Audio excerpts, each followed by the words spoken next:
Right. Each time we have an event, a launch, I have to change the slides because I adapt it depending on where I'm going and what I think is going to be most relevant to discuss. So I guess that what I'm sharing today is really putting the project in a wider context, really, and also trying to emphasise that it's something that's not owned by the institutions that we work for. It's not owned by the higher education sector. It's owned by the Black British academics community. That's where it came from. That's where it's staying. So it's kind of really to talk about the journey. How did we actually get here? I don't know, for some of you, you're looking that way. So just talking about why it's important that I keep defending that Ivory Tower isn't just a book. It's a project. It's part of Black British Academics, which is a network that was set up 5 years ago to tackle racial inequalities. And anything that we do has to be aimed at furthering the mission, right? The mission that's why, we exist. So the book does actually try to further the mission. So one of the key things really was voice and visibility, as I was saying to Denny over breakfast today, that even on at a technical level, 5 years ago, I was not only conscious that we're invisible within our institutions and within the sector, but at a global level, we're invisible. If you would search Google and put in Black academics, nothing about anyone in Britain would come up. It would be all referencing academics in the US. And I didn't like that. I didn't like that. And so the reason why I called the network Black British Academics was because it was to try to change Google. It was trying to change the search angle, cyberspace, so that Black British would come up.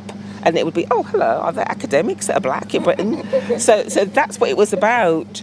So using my technical knowledge of, search engine optimization and all of that, I went to work. And obviously the more content you put out there, the more it goes up the rankings. And it's quite funny because last year I was trying to show my students that, we're not invisible anymore. I was trying to say to them, if you type in Black academics, now a lot of stuff will come up that's about, Black British academics. And when I was given a demonstration, I just typed in the word Black, and actually instantly everything that came up was Black British academics and stuff. And I said, wow, this is even better than the last time I looked. I said, we're not invisible anymore globally. I said, we're not invisible. So I said, that was part of what I was trying to do because when you make yourself invisible, you make yourself visible to others. So when there's other young people who are maybe thinking about, would I want an academic career, at least they can search. There's people they can see, there's stories that they can find out.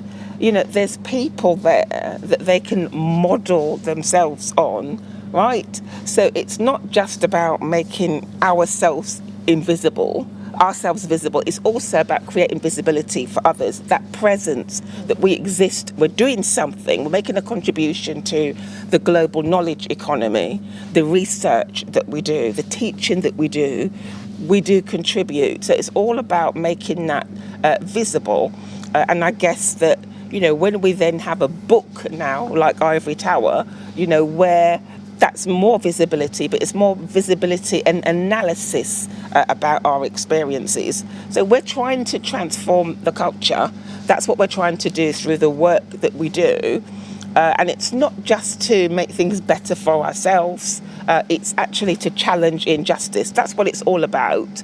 Because there's a difference between, this word equality can sometimes be a bit problematic, because sometimes what I observe is that aims are sometimes more about being equal to others that you feel that you're not equal to, rather than trying to break down the systems of injustice. And that really lies at the heart of what we're trying to do.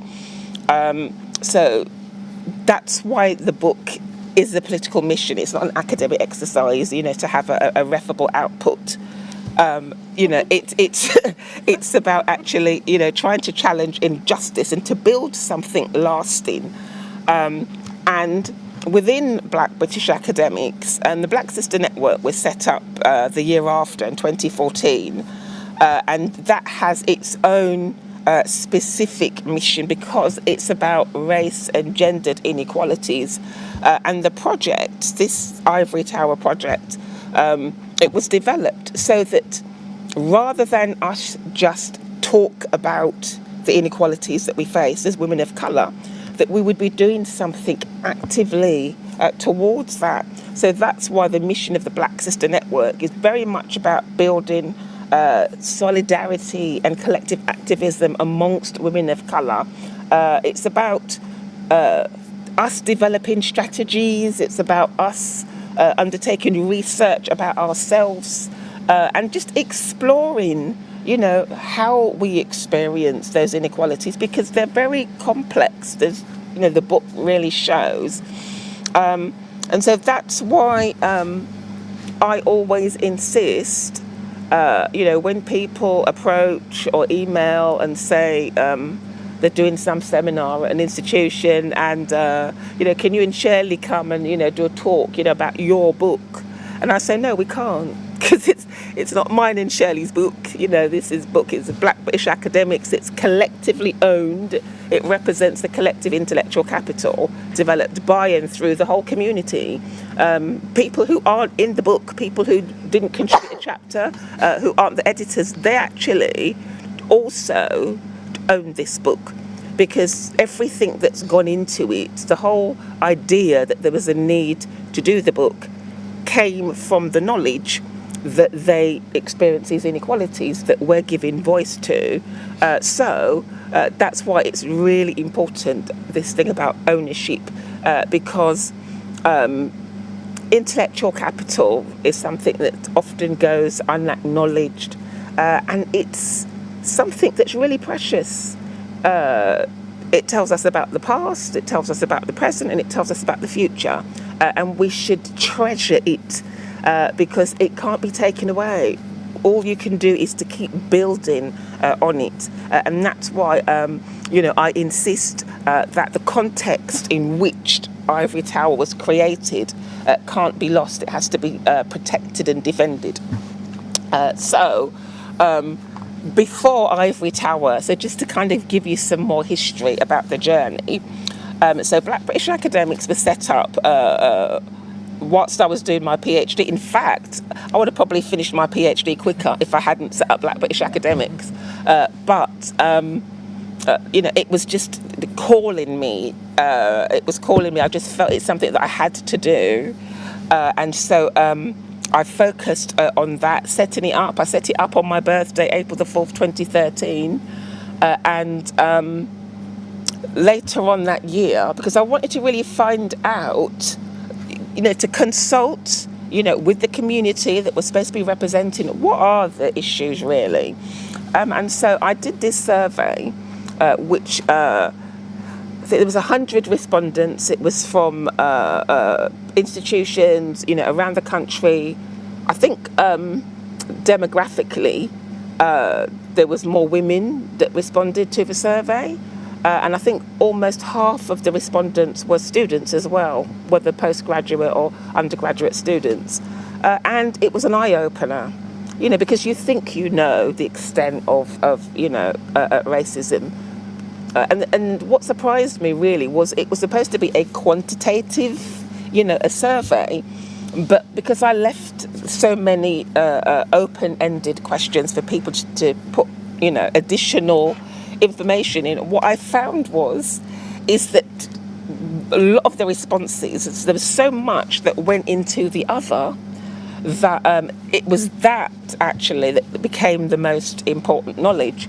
And So it kind of made me see strategically, some of the things that we needed to do and focus on. And that's why Black Sister Network was formed. Also, there was another network formed, the PhD network as well, because all of this came out of the survey. And, some of the stuff was pretty damning that's in there. The Independent did a story, and obviously they took the most, extreme quotes out of it. But some of the stuff was, it was, yeah. But it really did encapsulate, some of the horrific experiences that people were having. After setting up Black Sister Network in 2014, in fact, it was later that year that I came up with the idea that, we really need to be active doing something. We need a project to focus on. And it was in those early days that the ideas, we're going to do this research. I don't think there was plans to do a book specifically, but that we need to explore our experiences. In 2015, it did some consultation just amongst the Black Sister Network members, to find out about, number one, what are the challenges in terms of career progression, what are the aspirations, what are some of the barriers. And it was kind of an eye-opener in terms of just how few senior women of colour were in the institutions that the members were working in. But yet, the majority of the participants had said that they had aspirations to be professors, to be deans, to be heads of schools. And I thought, well, then what's going on? Because it's this issue isn't about, a lack of interest. And what you tend to find is that as a sector, there's always an avoidance of looking at the critical issues of really exploring how whiteness and white privilege, impacts women of colour's careers. And they come up with solutions that are based around the deficit model. Oh, well, let's have these empowerment courses then, as if to say that that's the only problem. And so I guess, again, to try to promote this idea of sisterhood, in 2016, myself and Aisha, who's one of the contributors, Shades of Noir, founder and director, we collaborated and we had an event at UAL in London called Sisterhood, Solidarity and Self-Empowerment. And actually, were you there, Marcia? No. There were six of us there at that event, because at that time, I think we were maybe 6 months away from finishing the book. So we talked about some of our experiences in the book. You were there, yeah. Of course you were there. I've been to so many events recently. Sorry. Yeah. So and then we had some of the younger generation. So I had some of my a couple of my graduate students that was talking about their own research and projects, and then I had like some other undergraduate students, who were really keen to get involved, actively. So they were talking about something that they set up called BASE. So that was really trying, again, to engage, around this need for sisterhood and solidarity. And then, we put our heads down and we finished the book, and it was published last year. So, there has been at least a 5-year journey towards this. So it isn't just something that popped out the sky, just as an academic exercise. It's definitely part of a long-term political mission. And, like anything, it's something that you continue to build on. And the more that you can engage a wider community around it, the more different ideas feed into this thing, and until it becomes much bigger. Much like Keele University, that someone was talking about its history, it started off not as a university that it is now, so out of small acorns, big things grow. That's what happened before Ivory Tower. Now, some of the things that we looked at in terms of the Black Sister Network and the need for it was the lack of focus on intersectional experiences. And at my institution, they had set up I don't know, about 3 years ago maybe, they'd set up Women's Academic Network in response to critiques about gender inequality. And I didn't join it myself personally, because when I looked at the website, I didn't see anything about women of colour in there, but somebody added me to the network, so I was co-opted into it. And I found myself all the time when there was discussions have to keep bringing things up and saying, well, you're not actually speaking about women of colour experiences. The figures that you've just mentioned are even worse for women. And I just got sick of keep having to try to interject the issues of women of colour into their discussion. So I just left it. I said, you know what, I don't need it, because we already have the Black Sister Network, you know, and I don't have to explain these things to them, because we already understand what the issues are. So some of the shocking statistics really that are normalised, right? I'm not unsympathetic towards strike action, but I said to Udeni and the others in the taxi, well, when the union starts striking about the fact that there's only 30 black female professors out of over 19,000, yet then I'll join you on the strike. Why isn't that so shocking that you think, oh my God, you know, that can't happen? If it was 30 white women out of 19,000, white men, no, but I'm just saying, even if we're just focusing on gender inequality, that wouldn't be allowed to happen, right? And you know, I'm not wanting to demonise white women, right? Because as I teach to my students in media inequality, when we're talking about whiteness and white privilege, we're talking about the phenomenon, we're talking about the mechanics of it. Many of the scholars that I quote, scholars who I work with and collaborate with, in fact, some of the best theorists that are able to unpack whiteness are white women, right? So I keep telling them this isn't a thing about white and black, but for some reason, when we have, you know, gender, a focus on gender, we seem to get left out of it.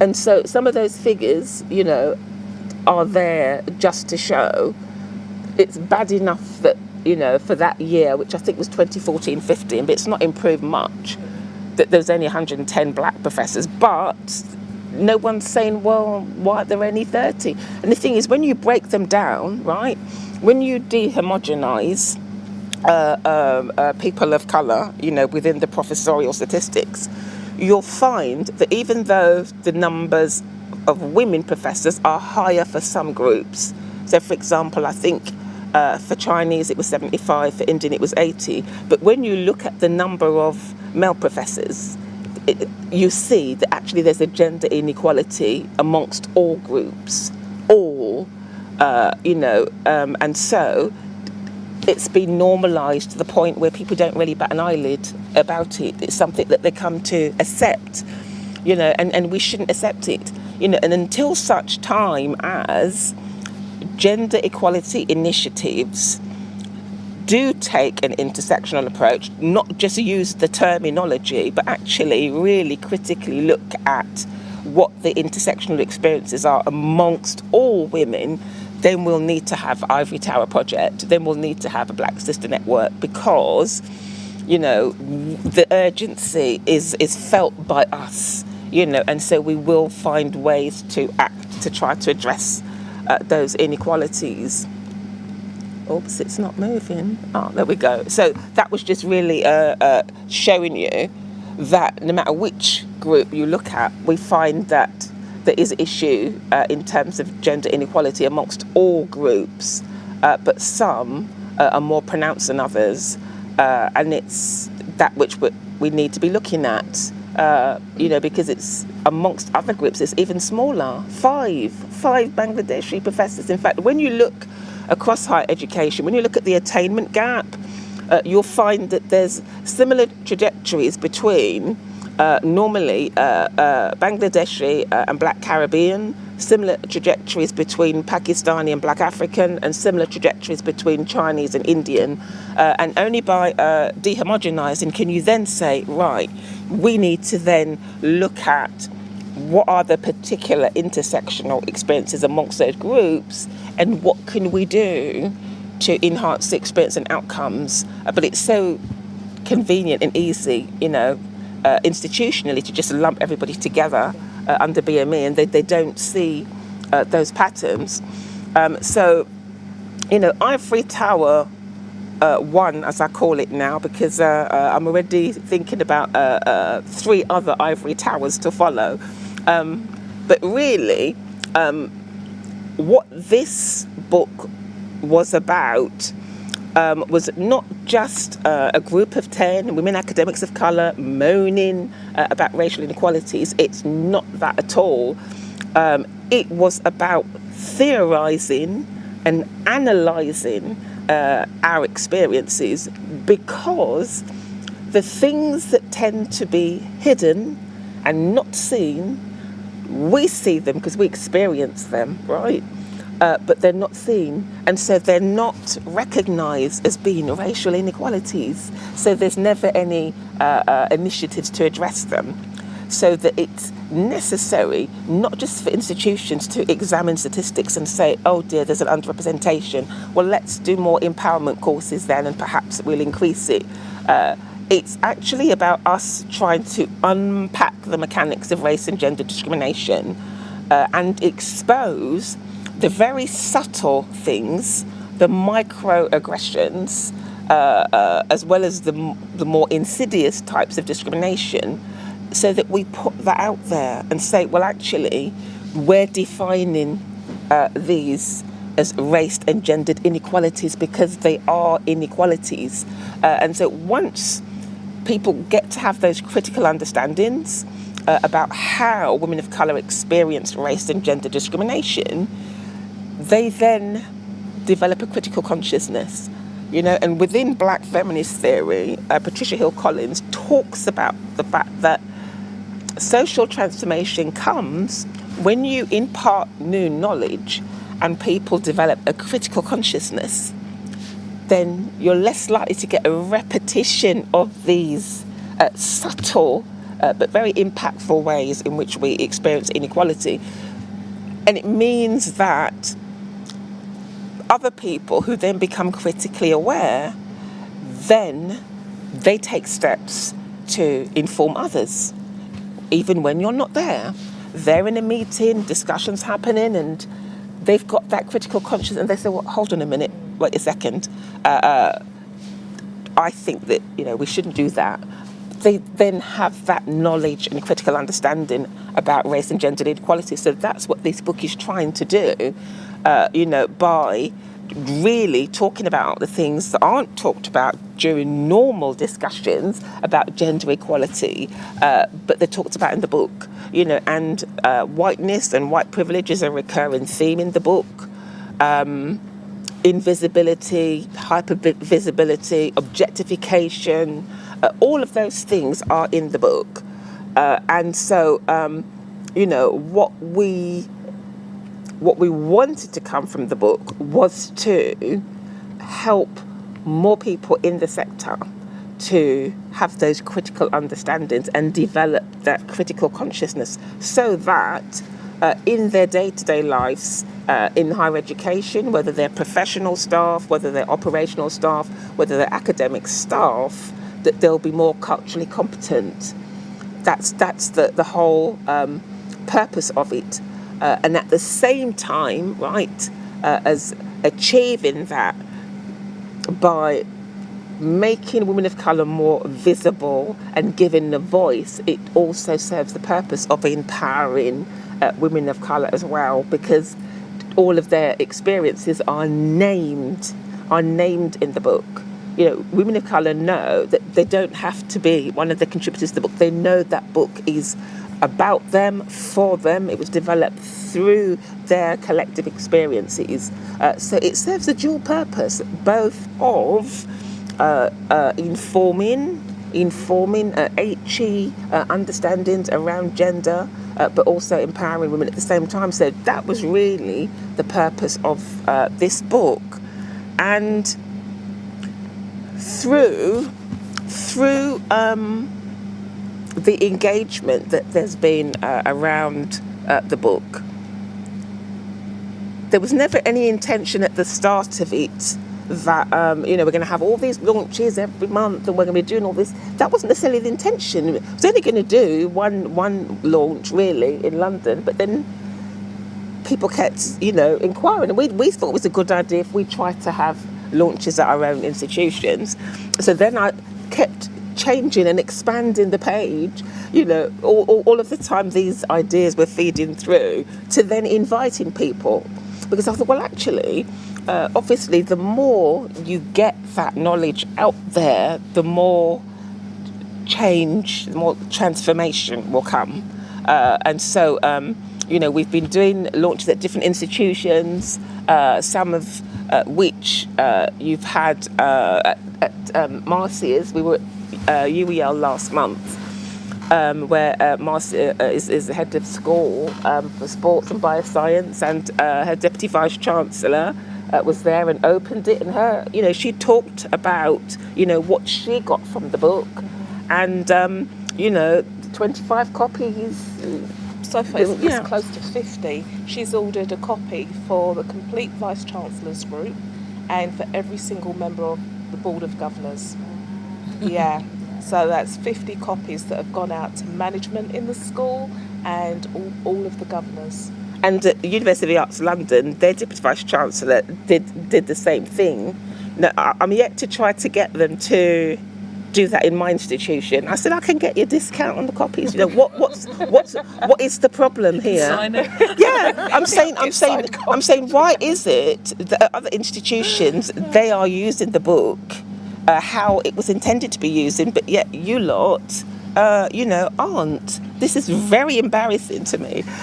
So what we've really taken from the book was, number one, there was definitely this need to, in the way we delivered the book, because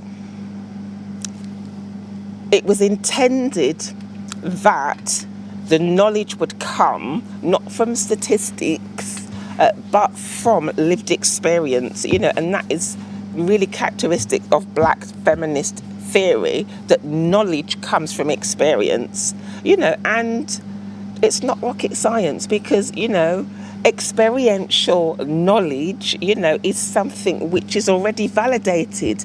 Yet, why is it that when it comes to equality initiatives and practice, that there's a tendency to just look at statistics? How many people do we have at this level, but not actually used lived experiences to inform your understandings?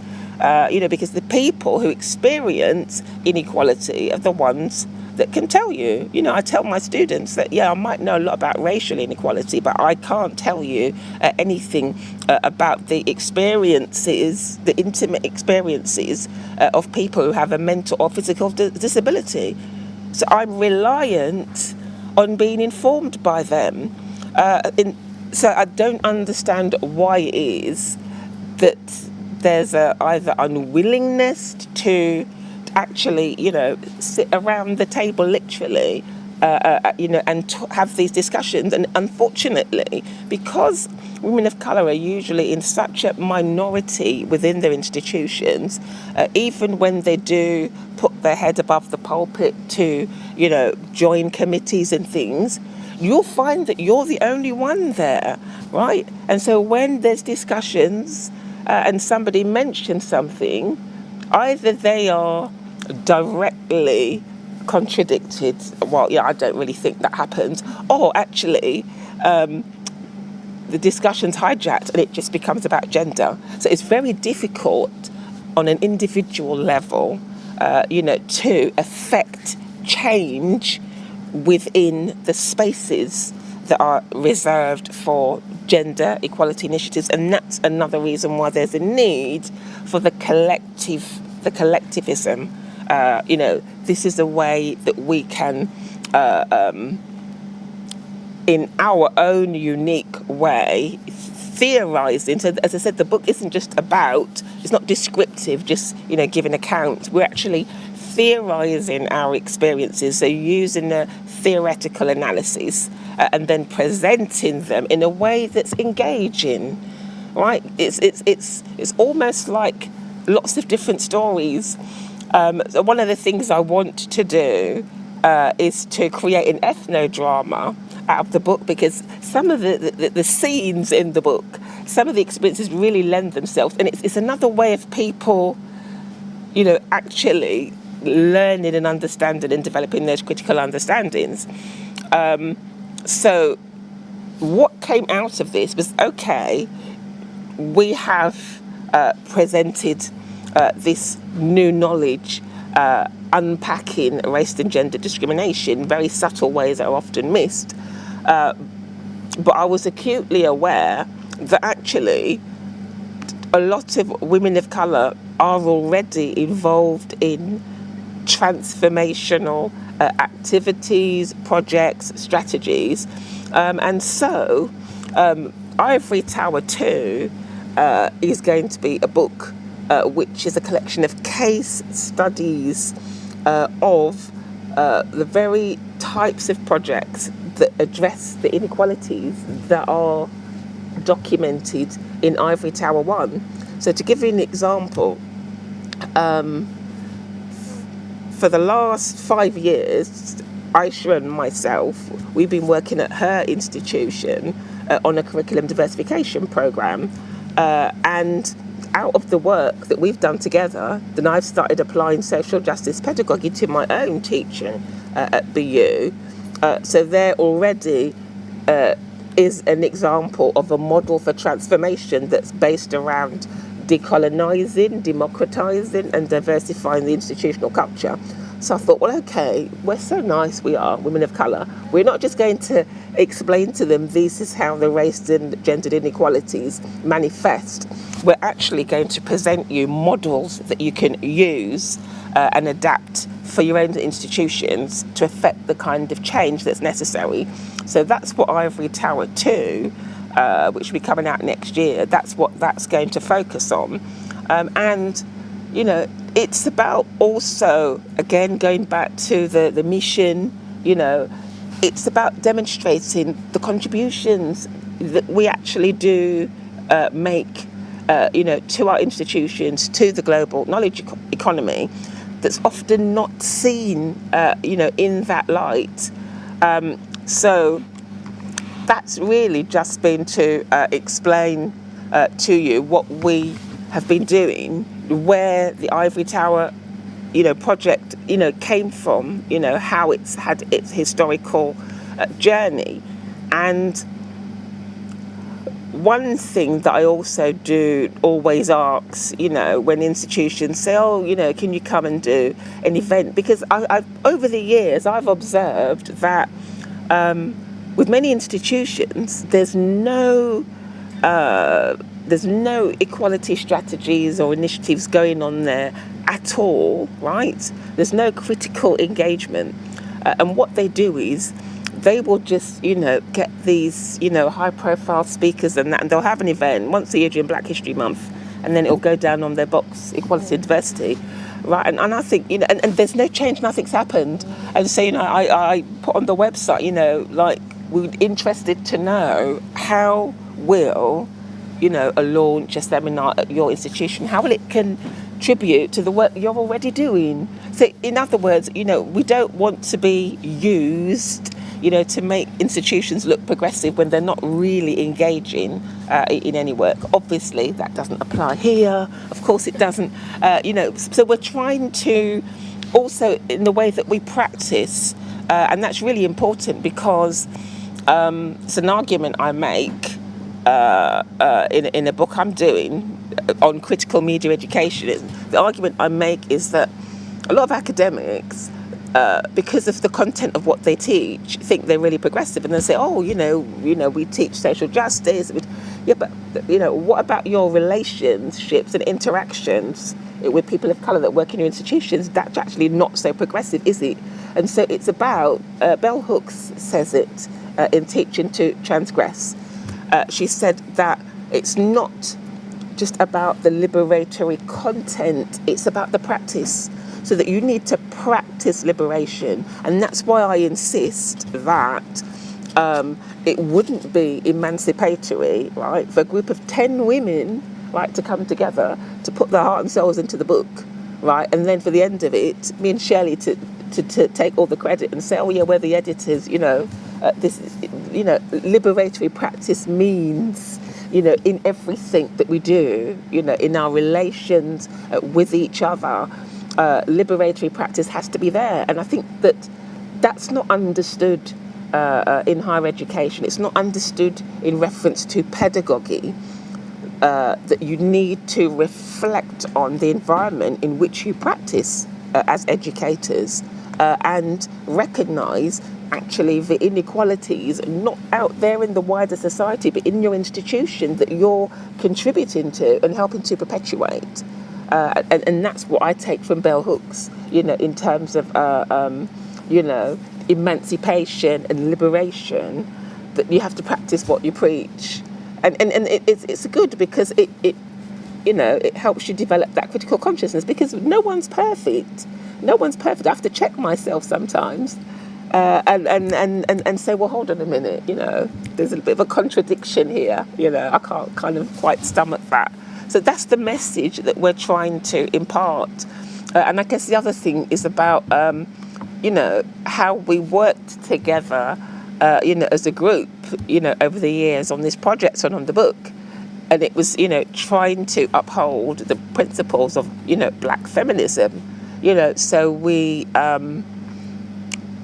met several times, socially. So it's about building that bond as sisters in the truest sense, and that informs our practice as well. And it's really important because it creates, the community of Black Sister Network and Black British academics. It creates a more favourable and strong environment for people who are, to all intents and purposes, marginalised, excluded, and it gives you strength, to want to stay in that environment. I mean, I'm at Bournemouth University, and there's hardly any academics of colour, right? Were it not for the wider community, I probably wouldn't be there. But I don't feel as if I'm alone, because I'm surrounded, whether or not face to face, I'm surrounded virtually all the time by that community. And so I never feel as if I walk alone, right? And so that's really important. We create a very positive atmosphere, a positive vibe.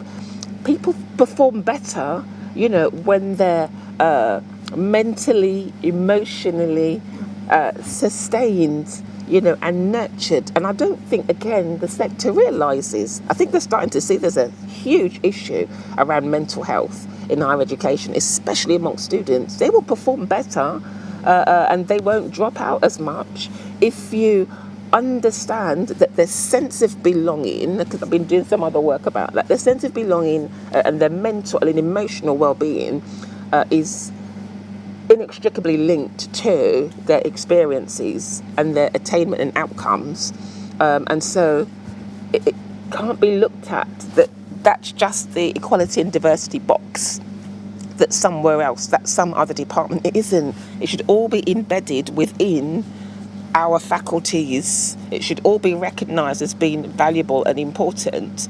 So, I guess, indirectly, that's what we're trying to also come from this. Is not just to advance the position of women of colour, but actually to break down the injustices in the system. Anyway, I think I've way gone over the 20 minutes, so I'm going to wrap up there.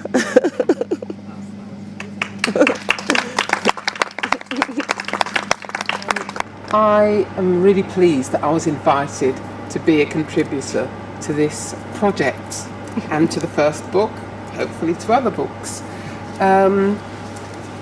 I've been at the Open University for nearly 20 years, and prior to that I was at Birmingham University, and prior to that I was a senior manager in the NHS as head of health promotion departments in the West Midlands. So I'm very much a West Midlands person. And when you read my chapter, you'll hear all about my early beginnings in Wolverhampton.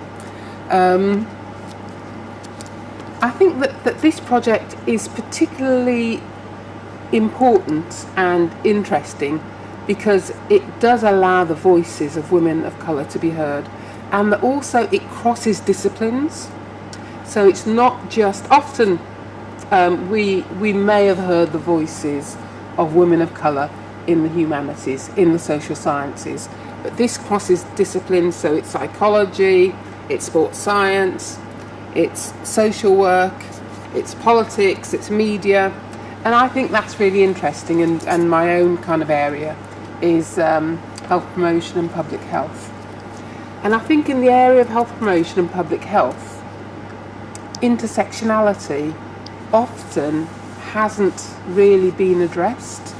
It's now starting to be addressed in relation to the work of people like Elena Hankivsky.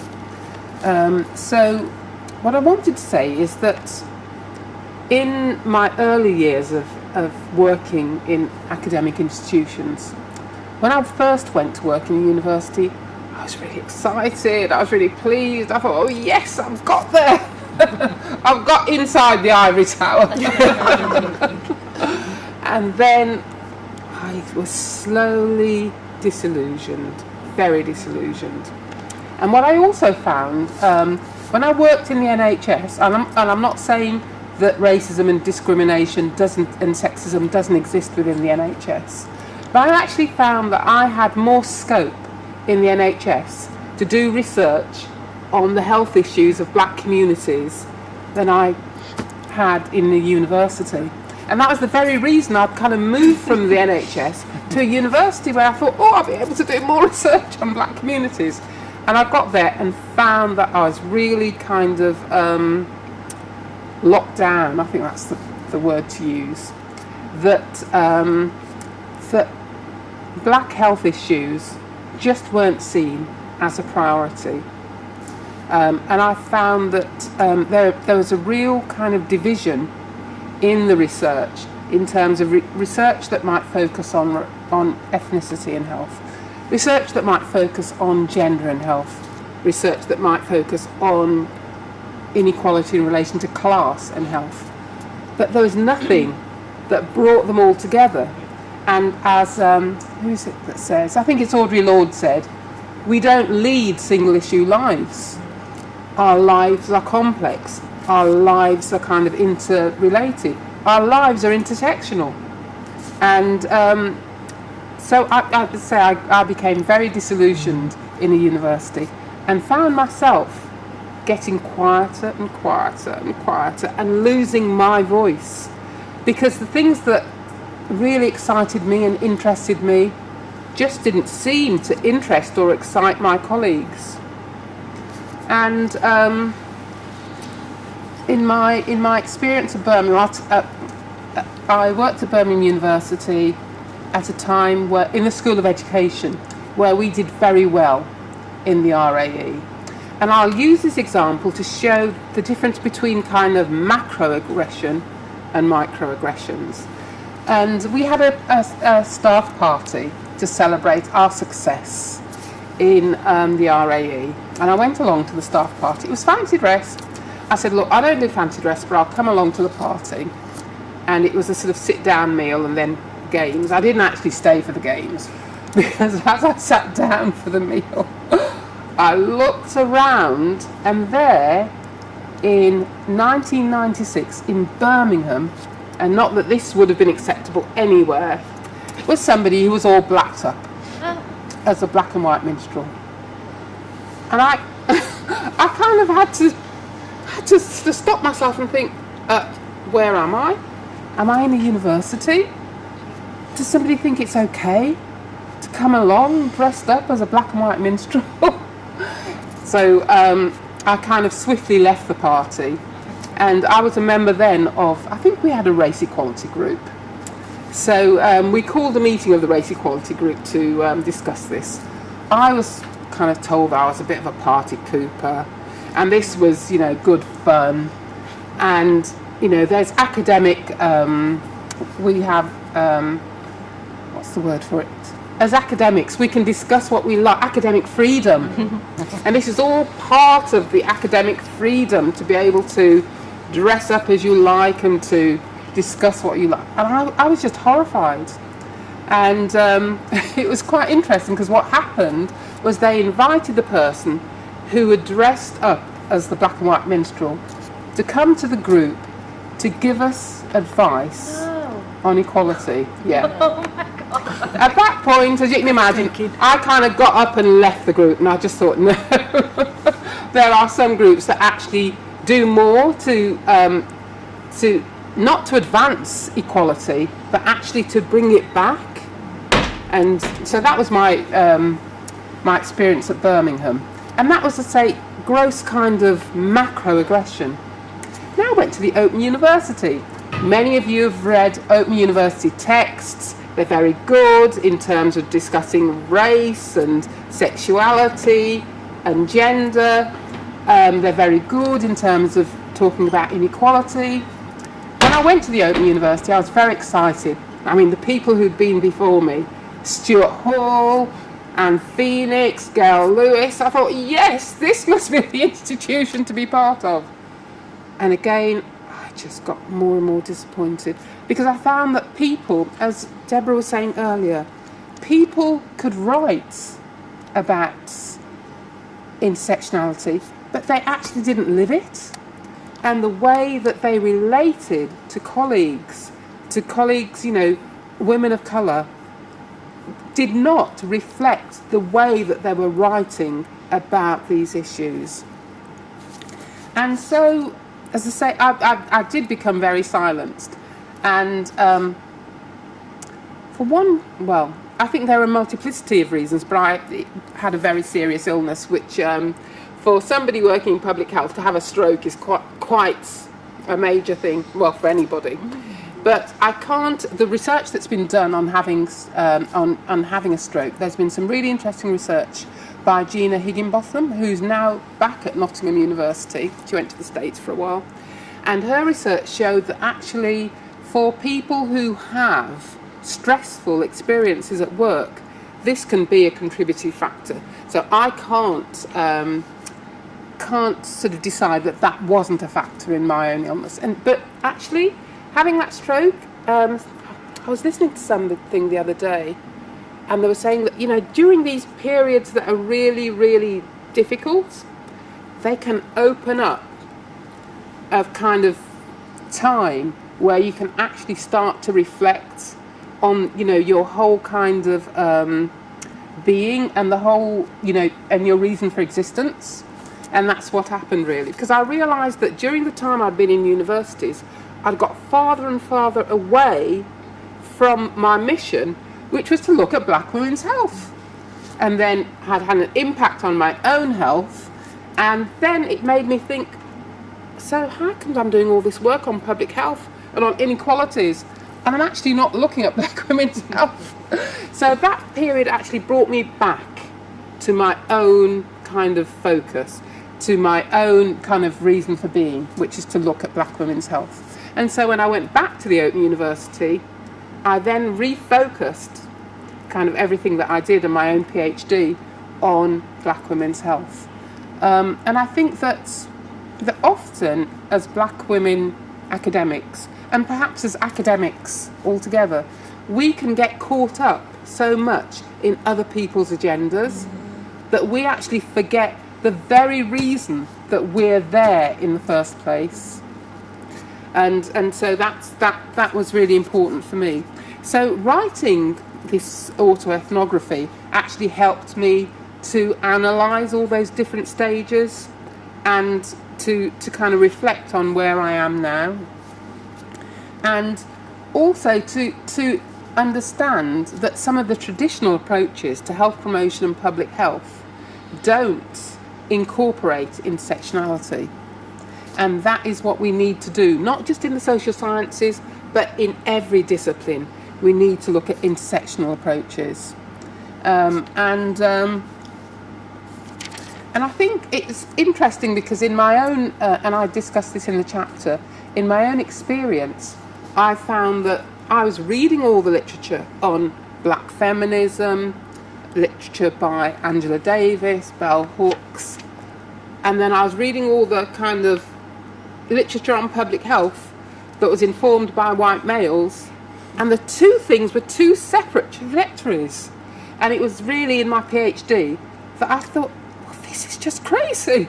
And I brought the two things together, because you can't look at public health and you can't look at health promotion without looking at intersectionality.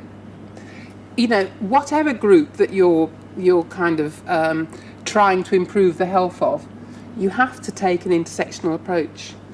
So really my chapter kind of focuses on that, and also discusses the development of the Black Women's Health and Wellbeing Network, which we've now established at the Open University, really to bring together other researchers around Black women's health who are the researchers are there but really quite disparate, and often working in isolation. So it's really important to bring those researchers together, so that together we can actually start to look at how we can challenge some of the kind of traditional approaches to public health that are not really relevant to the society that we live in. So yeah, that's my contribution.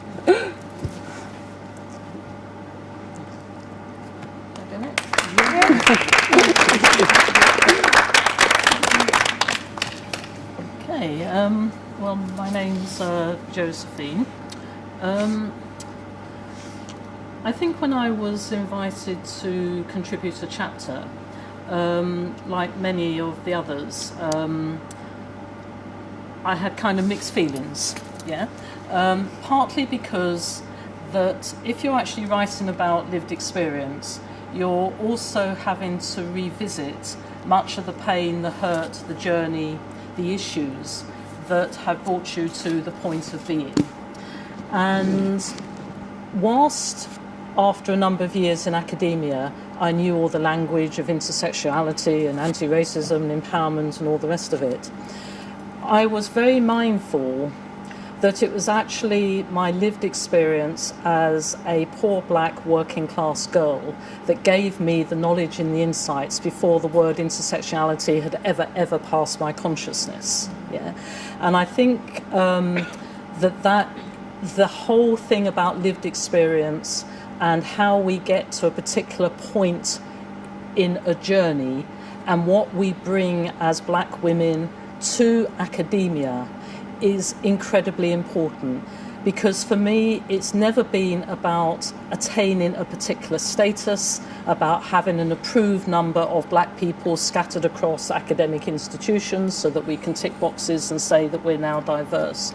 It's very much been about how we connect the history of class, of gender, of race into the current and into the future. So as you'll see if you read my chapter in the book, I had no intention at a much younger age of coming into academia. When I was at school, I'd never even heard of the word university. I was educated in this country as part of that, the children of the first generation of the children of the post-war migrants, and basically went through a rubbishy education system where if you were black, if you were poor, and if you were female, basically you were trash and you were never going to make anything of yourself. And so in that sense, I guess just growing up and trying to make sense of why it was that that racism and a little bit of additional melanin in my skin should be so significant to so many people and should dictate so many life and career choices. Combined with that, trying to work out why being a girl afforded me less freedoms and opportunities and than being a boy, and the pervasive effect of poverty, not just in terms of your day-to-day life and living, but poverty of aspirations that come with that. And when you see your parents and other people just struggling to survive and to acquire just sufficient basics to get through each day and each week. So I suppose in a sense that kind of created a certain kind of fire in the belly and a determination to succeed. But perhaps more importantly, it kind of caused me to think about this whole issue of structural inequality. So I learned at quite a young age that the idea of a British meritocracy was complete and utter nonsense. It was very appealing for those people who had acquired kind of, nice senior jobs and ran the world, that they somehow had got there on merit. But of course I then had to ask, well, how comes it was all these white middle class men that seemed to have the merit? And so I guess it was very much a case of kind of trying to understand that it did not start with my generation or my parents' generation. It started, in a way, the very first time that black people and white people came into contact with each other. Understanding the whole history of enslavement, of colonialism, the impact of that history on one's own identity, acknowledging that one's own ancestors were enslaved people, understanding that for white people, the damage that had been done to them through their notions of internalized superiority, the valuing of whiteness, the valuing of white culture, the valuing of white knowledge, the valuing of white history, and the complete trashing of anything that was black. And growing up in an era, like you say, of the gollywogs, of the black and white minstrels, of love thy neighbour, of words like coon and wog and nigger being completely kind of acceptable, was the underpinning, I think, of my politics, without understanding as a young child and as a teenager that one was being political in the sense that I would understand it now. And so actually I went into social work because at the time it was the profession that was strongly committed to issues of racial justice. It was a complete pain in the neck of the Thatcher government, which was why she set out basically to destroy it. And it was a profession which at the time worked very hard to profile issues of race and gender and class and other inequalities within its education, within its training. And so I came into academia bringing all of that with me. Yeah, all of that childhood history, all of that sense of struggle, all of the slights, all of the hurts, all of the racisms, all of the learnt knowledge as well as the intellectual knowledge. But also, of course, many years of working with people in desperate need and really understanding just what a rubbish world we live in so many ways, and how hard it is for people who are not white, upper class, rich, male, although I think if you're white, rich, upper class female, white female, you're probably all right as well, yeah? And so when I did come into academia, it was very much about, what do I come in for? Have I come in with this sense of, academia, I've now made it, and, can't I be important because I can have some name, letters after my name or before my name or what have you? Do I come in just as another academic? How does the institution receive me? Yeah. Yes, I have this array of qualifications, the same way as my white peers, but I bring with me a lived journey. And that lived journey has shaped me intellectually, politically, emotionally, socially, relationally. And what I very much found was that students, because I tended to work in universities that had large numbers of black students, were really able to connect with that. Right? Even now, I feel very uncomfortable when you get these introductions of this, that, and the other, and I've done these wonderful things, and I've done that wonderful things, and all the rest of it. I think, well, I've just kind of ended up in academia more by kind of luck, really. I'm just me, And I think in many senses, I've worked with students who are younger versions of the just me, you know, who come from families who are grappling with inequality, who come from families where they're the first in their generation to go to university, who come from families where racism and sexism and classism are features of their day-to-day lives. You know, I've lived many, many years in inner London, so I work with students who come from inner London who've grappled with things like kind of gangs and gun violence and rubbishy schools and denied opportunities. So in that sort of sense, there was a connection with many of the students, but also quite a lot of difficulties with some of the white middle class students who, despite being at university to broaden their minds, right, didn't find it quite so keen to have their minds broadened with sets of knowledges that were outside of the kind of the mainstream. Yeah? The real difficulty becomes for the institutions themselves, for managers, and indeed sometimes for colleagues, because universities are places of privilege. They are, you know, the world outside of university is pretty tough. Yeah? They are places which assume certain privileges, which assume certain knowledges, which assume certain ways of being. Right?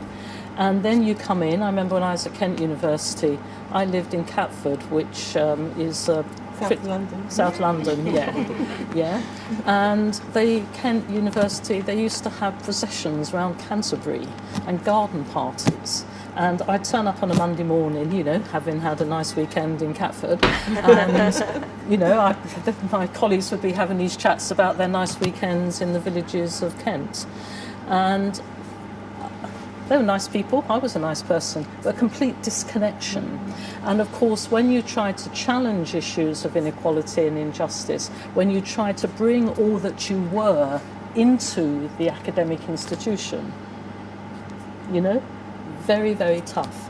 And it wasn't actually that my institution didn't actually appoint BME people, but they were normally overseas academics. Right? Very, very seldom were they black British academics who'd actually been born and raised in Britain and educated in this country. Right? They were kind of completely kind of off the scene. So in that sort of sense, I think that I've always had a feeling, a belief, that I'm not here solely because of my own efforts. I am part of a history of oppression. I'm conscious that people made enormous sacrifices of their lives, of their freedoms, to create opportunities for the next group who came along. And that I have a responsibility, whether I like it or whether I don't, to speak out and in whatever small way I can to feel that I've created something a little bit different for those who will follow me. You know, I'm not going to be called upon to give up my life. I'm probably not going to be called upon to spend 28 years on Robben Island. I'm not going to be kind of called upon probably to be kind of colonised and enslaved, although the way we're going, who knows. Mm-hmm. Yeah, but if we want black people in academia, we have to want more than their numbers. We have to want their history. We have to want the pain of that history, that sense of struggle, the anger, the passion, the lived experience. And we have to find ways to recognise that knowledge is not the preserve of North America and Europe, that there is a wealth of knowledge that we bring and which universities so desperately need. There is no point in focusing on a small number of black students to get them to Oxford and Cambridge. I often wondered if I was born now, you know, from poor black working class, whether I wasn't very clever when I was at school, so they told me.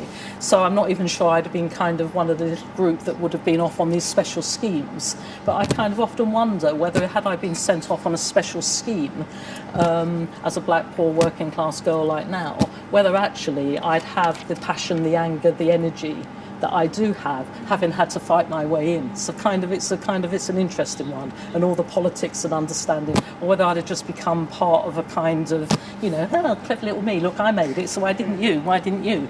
Yeah? So if you're thinking about what is it to have a black academics, what is it to be a black academic, it is more than just to be an academic who happens to be black.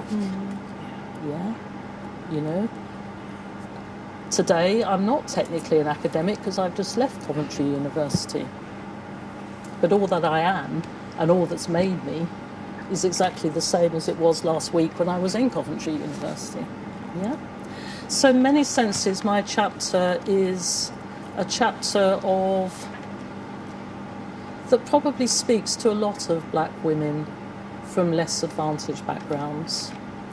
It's the story of a life lived before I came into academia and the pain and struggle and disappointment that I experienced when I did go into university work, what I thought it would be. It's also a story of how dangerous it is that we encourage so many of our younger people into academia, to educate them into white norms, to have them believe that the whole concept of success is based solely on the position that you hold, the money that you earn, the letters you have before or after your name. We do not educate them to recognise that they are part of a historical and continuing struggle. We do not speak to that history, and we do not actually speak to the future. What do we want black academics for? Something, I think, for all of your institutions to ask. Yeah, we've seen it with women. I think, what do we want white women for? Academics for? What's their role? What's their function? So they can have the jobs that the white men had, and to behave in ways that are not that dissimilar. So why should I feel impressed if I was a black student, if I had a black lecturer who had a colonial mentality and just fitted into a system that was oppressive to black people? Yeah?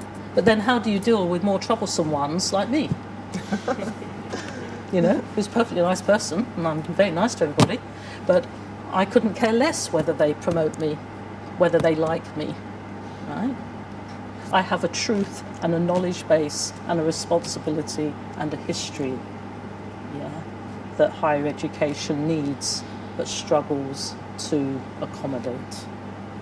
And that's, in a way, a bit of what my chapter's about.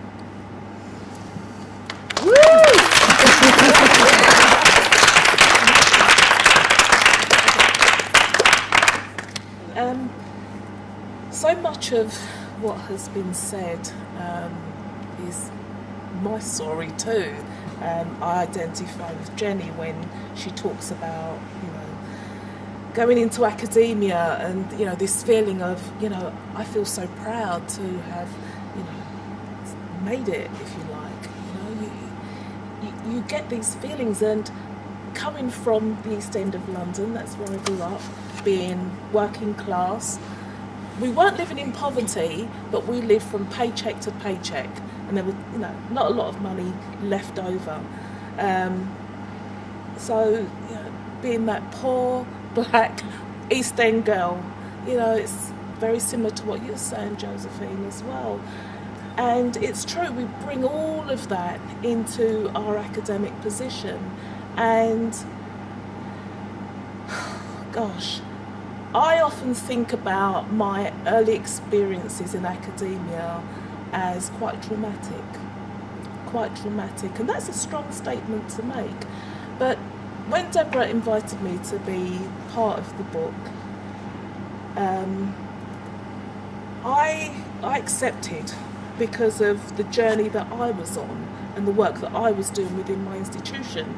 I also had to think about what were the defining things within, you know, the almost 30 years of working in higher education.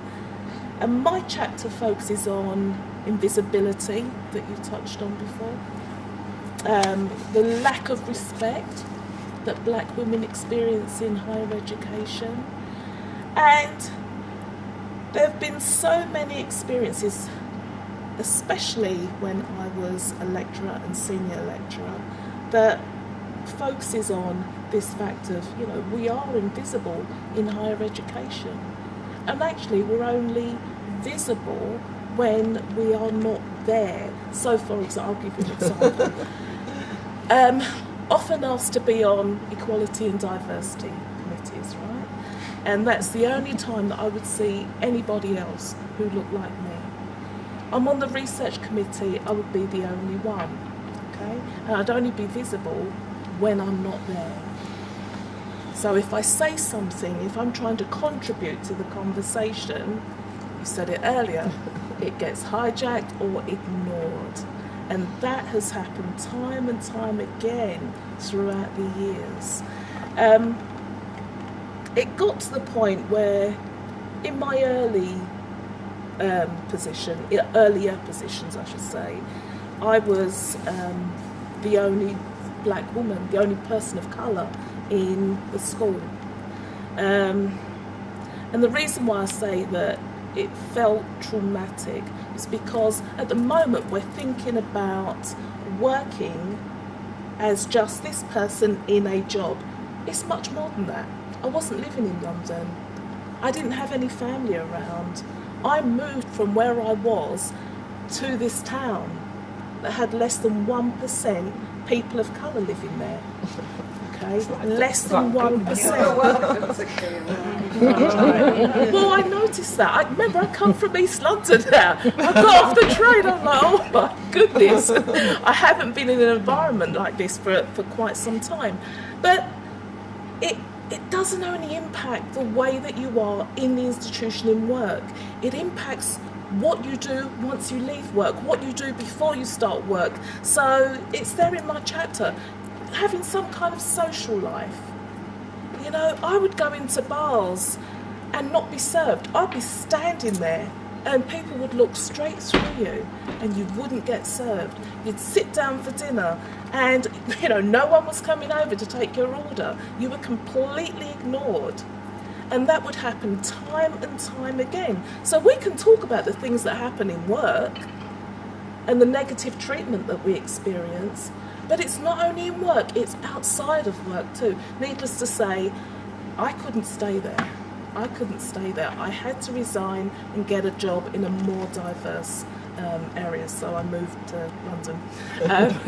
And so if I'm absolutely honest with you, I applaud you, and you know, there is no way that I would be able to go back and work in the environments. Although it's needed, I wouldn't be able to do it.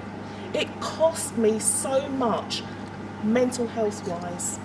I just couldn't do it. So now I'm based in East London, very diverse, love it there. Went there as a senior lecturer. And it's a post-92 university, and we're probably the most racially diverse university in the UK. And committed. Vice Chancellor is just... He's phenomenal. Yeah, he's phenomenal. Absolutely amazing. The majority of our students are black and ethnic minority. Okay, 65 to 70% of our students are black and ethnic minority. And it's all, you can't imagine that. But the interesting thing is, when I started there, I was a senior lecturer, and when I started looking at the curriculum and what we were delivering, like, hang on a minute, we've got majority non-white students, but yet this curriculum does not reflect something that is diverse. Okay, it's not, I'll use the word inclusive, because that's the buzzword now when we talk about curriculums. It's one of the safe words. Okay, so how can we be teaching in a university that has the majority of black students, 70%? How can we be teaching them history or the curriculum based on knowledge from white middle class men? When I look at the sports curriculum, a lot of what we know, a lot of the research comes from North America, comes from Australia. And when we look at the actual empirical research, the samples that have been used, they are white, 18 to 21, 22 years old students in universities in the US and Australia. So the majority of our students are black, but yet we are teaching them what is knowledge. Goes back to what you were saying. I was the only black person in the sports department. I have to do something about this. And the majority of lecturers who work in sport are men. So I'm the only black person, I'm the only black woman. Then a vacancy arose. I was like, you know what, I'm going to be your boss. I'm going to change this. Because at the moment we are teaching what I was taught when I was a student, and I have an 11-year-old daughter. And I look at her friends, I look at her, this system has to change by the time you get to university.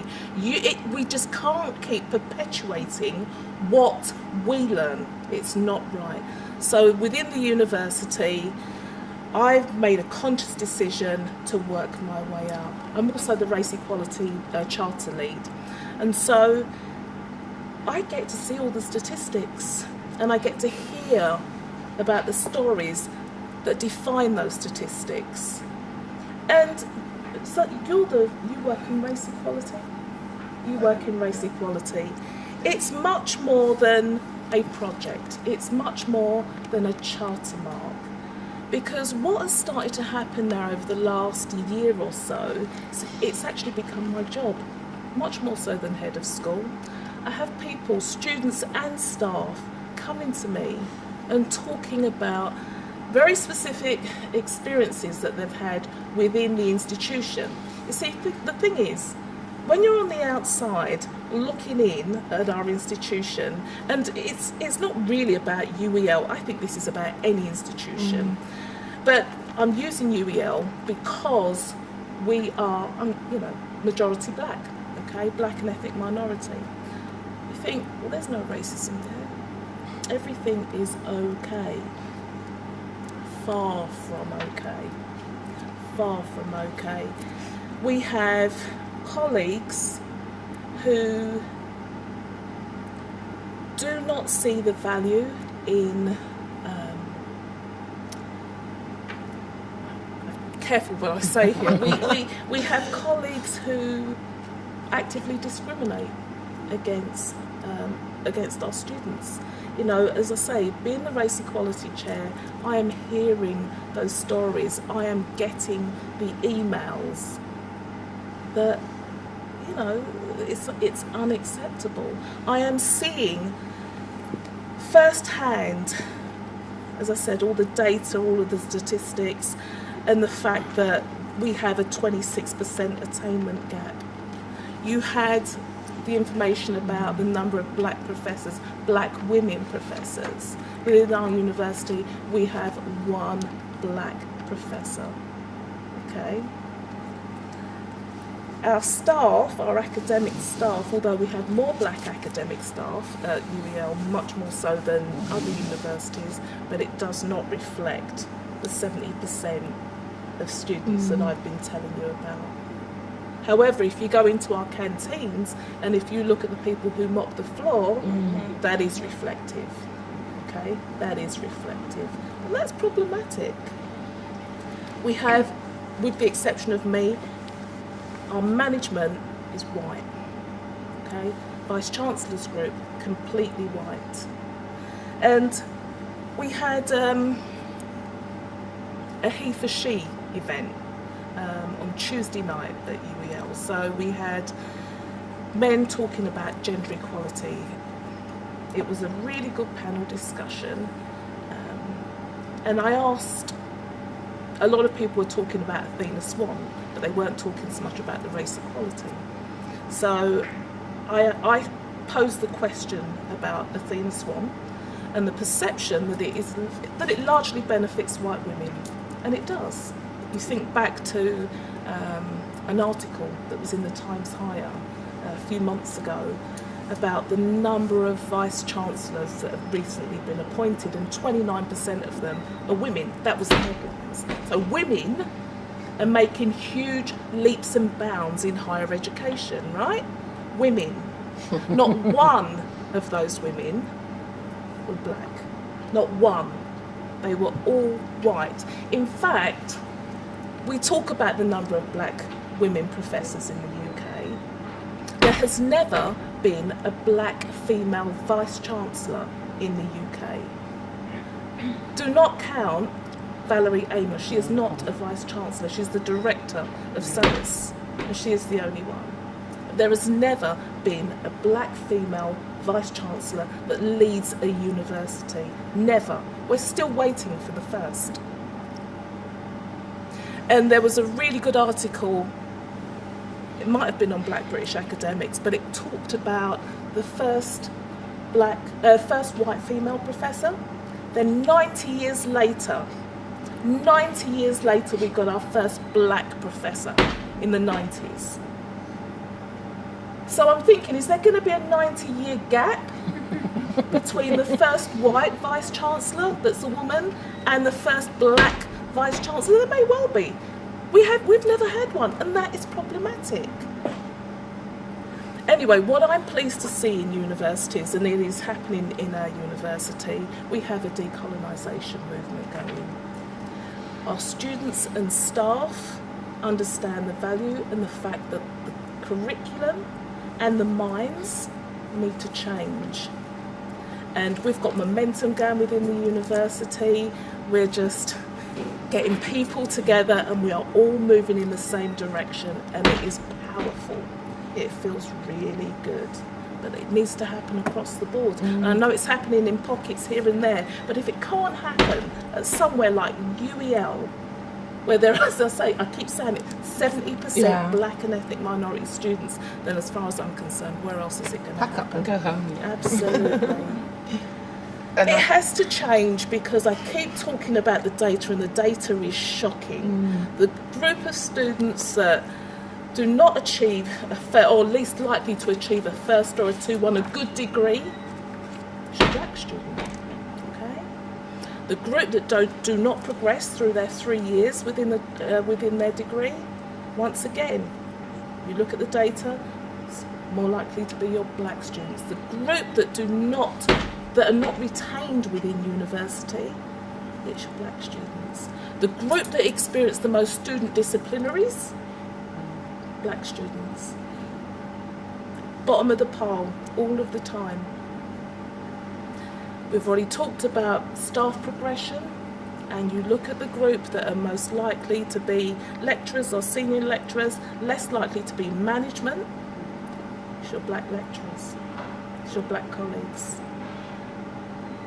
And so things need to change in universities. You know, we make the mistake of thinking, oh, we're all learned in universities, we're all, highly educated individuals.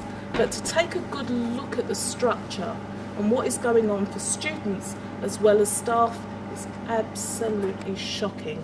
It's deplorable, and it needs to change.